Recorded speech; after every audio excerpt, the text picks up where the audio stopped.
अस्सलाम वालेकुम जी, welcome to Aliyan vets vlog. आज का जो हमारा पहला केस है वो इस कैट का है। आप देखेंगे माशाल्लाह एक बहुत प्यारी कैट है और इसके कान पे बहुत गहरा ज़ख़म, अगर आप राइट साइड पे देखेंगे तो आपको एक बहुत गहरा ज़ख़म नज़र आएगा जिसमें कीड़े पड़े हुए हैं। तो ये बहुत बुरी हालत में वेलफेयर का केस है। डेफिनेटली अलियान वेट्स फाउंडेशन में ऑनर इसके पे नहीं कर सकते। तो हमारी अलियान वेट्स फाउंडेशन का जो सबसे पहला एम होता है कि वो ओनर को असिस्ट करना होता है। तो इसमें जो ओनर से हम सिर्फ चार्ज लेते हैं वो 150 रुपीज़ लेते हैं। उसमें बाकी कंसल्टेशन जो हमारी नॉर्मली होती है, कंसल्टेशन नॉर्मली 1500 है, बट जो वेलफेयर के इस तरह के केसेस ले आते हैं लोग, उनसे सिर्फ 150 लेके हम उनका ट्रीटमेंट वगैरह जो है वो फ्री कर देते हैं। और अगर उसमें से ज़्यादा कोई मेडिसिन वगैरह रिक्वायर्ड हों तो फिर हम उसके डोनेशन की अपील लगा के उसकी मेडिसिन कलेक्ट कर लेते हैं। उसके बाद अगर हमारा दूसरा केस देखें तो ये बहुत प्यारा एक हस्की हमारे पास आया है। इसकी कंप्लेंट ये है कि इसको ब्लडी वॉमिट है और डायरिया लगा हुआ है। तो जब ये आया हमारे पास तो हमने इसके ब्लड टेस्ट वगैरह परफॉर्म किए तो हमें पता लगा मोस्ट लाइकली वायरल इन्फेक्शन से सस्पेक्टेड है। 8 महीने का ये डॉग है और फुली वैक्सीनेटेड है अकॉर्डिंग टू ऑनर्स, क्योंकि वो बुक नहीं लेके आए हुए थे तो उनकी ज़बानी 8 महीने का डॉग है। तो मुझे जहाँ तक सस्पेक्टेड था कि इसको पार्वो होगा, तो अभी उसकी रिपोर्ट्स आना बाकी हैं।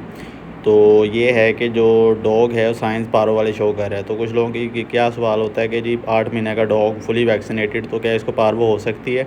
तो जी बिल्कुल पार्वो हो सकती है। ऐसा डॉग जो 8 महीने का और फुली वैक्सीनेटेड हो तो उसको भी पार्वो हो सकती है। डिपेंड करता है कि उसको पार्वो का एक्सपोजर कितना हुआ है। तो एक्सपोजर अगर ज़्यादा हो तो उसको पार्वो वैक्सीनेशन के बावजूद भी कुछ डॉग ऐसे होते हैं जिनको हमने पार्वो होती देखी है। ये one of the kind dog है, यहाँ तो इसको डिस्टेंपर है या पार्वो है। मोस्ट लाइकली दो ही जो इसके पॉसिबल डायग्नोसिस बनते हैं। फॉर द टाइम बीइंग हम इसको जो स्पोर्टिव केयर स्टार्ट करें, स्पोर्टिव केयर में इसकी ड्रिप्स हैं, उसकी मेडिसिन हैं, एंटीबायोटिक्स हैं, और डायरिया के लिए जो स्पोर्टिव केयर है वो सारी है ब्रांडोला पास करेंगे। और जब तक इसका ट्रीटमेंट बेहतर नहीं हो जाता या तब तक इसकी ड्रिप्स के ऊपर ही रहेगा, ड्रिप्स इसकी कंटिन्यू रहेंगी। तो ड्रिप के साथ ये होता है कि एनिमल डिहाइड्रेटेड होता है, पर डॉग बड़ा है, 8 महीने की एज है, तो होपफुली उसके सर्वाइवल के चांसेस ज़्यादा अच्छे होंगे, क्योंकि छोटा डॉग है। पार्वो के अंदर या इस तरह के वायरल डिजीज़ के अंदर मोस्ट ऑफ द टाइम जो डॉग एक्सपायर होते हैं वो डिहाइड्रेशन से होते हैं। उसके बाद ये हमारे पास पीयू की कैट है। जैसे कि आप जानते हैं इस कैट का फॉलोअप चल रहा है, इसका वुंड क्लीनिंग वगैरह हो रही है, साथ हम इसको ड्रिप्स वगैरह लगा रहे हैं ताकि इसकी वुंड की फ्लशिंग हो जाए। पर ये चौधरी साहब हर दूसरे दिन अपना कैथेटर निकाल लेते हैं, जो कि एक बड़ी कंसर्निंग चीज़ है। हमें अभी तक ये समझ नहीं आ रहा कि ये कॉलर होने के बावजूद भी अपना कैथेटर कैसे निकाल लेता है। बहरहाल अच्छी बात ये है कि इसका वुंड जो है बड़ा अच्छी तरह हील कर रहा है और बड़ा अच्छा रिस्पॉन्ड कर रहा है ट्रीटमेंट को, खाना पीना वगैरह भी कर रहा है। और पर थोड़ा सा इशू ये है कि इसके यूरिन के अंदर ब्लड आ रहा है, जो बार बार कैथेटर लगने की वजह से भी हो सकता है। तो उम्मीद तो है, हमने ओनर को ये बताया कि 3 के दिन में होपफुली ये अपनी जो घर जाने के काबिल हो जाएगा। बट इसमें घर जाने के बावजूद भी इसको कुछ दिन के लिए इसकी वुंड क्लीनिंग और मेडिकेशन कुछ इसके साथ रहेंगी, जो कि इसको ओनर को कंटिन्यू कर। उसके बाद ये हमारे पास ये गब्बर का केस है। गब्बर का जैसे हमने आपको कल बताया था कि ये जो कैट है इसके नोज़ से ब्लीडिंग हो रही है और स्टूल के अंदर ब्लड आ रहा है। तो इसका आज जो हम करेंगे, इसका ग्लूकोज टेस्ट करेंगे, देखेंगे इसको डायबिटीज़ की कंप्लेंट तो नहीं है, क्योंकि ये अकॉर्डिंग टू ओनर 13 साल का बिल है और ये भूख ज़रा बर्दाश्त नहीं करता, तो डायबिटीज़ का केस हो सकता है। तो इस वजह से सबसे पहला फर्स्ट टेस्ट होता है वो ग्लूकोमीटर से हम इसकी ग्लूकोज चेक करेंगे, जो कि अब बिलो 200 होनी चाहिए नॉर्मली।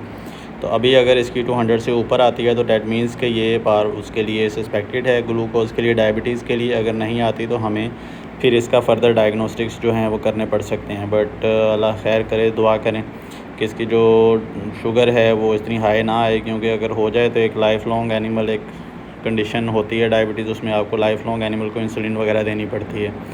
तो ये वाली सिचुएशन थोड़ी सी ख़तरनाक होती है, इसलिए हमेशा अपने कैट्स को चेक करवाना। बट अल्हम्दुलिल्लाह इसकी 139 है, जो कि नॉर्मल रेंज के अंदर है। तो एक ये डायबिटिक पेशेंट नहीं है। तो इसकी डायबिटीज़ का जो मसला था, हम परेशान थे कि इसकी डायबिटीज़ ना हो, तो डायबिटीज़ इसका मसला सॉर्ट आउट हो गया।